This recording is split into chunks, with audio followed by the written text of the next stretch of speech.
বিকেল বেলা পুকুরে ঘাটে জমতো আসর বেশ, মাছ ধরারি ছলে প্রেমে গল্প হতো শেষ।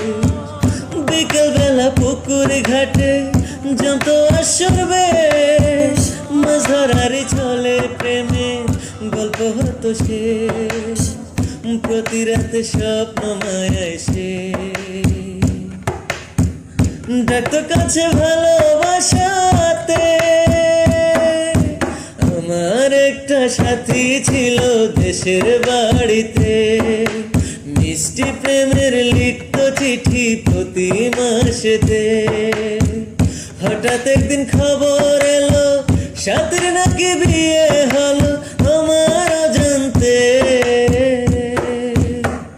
এখন বলো দেশে যাব কার আশাতে, এখন বলো দেশে যাব কার আশাতে, এখন বলো দেশে যাব কার আশাতে, এখন বলো দেশে যাব কার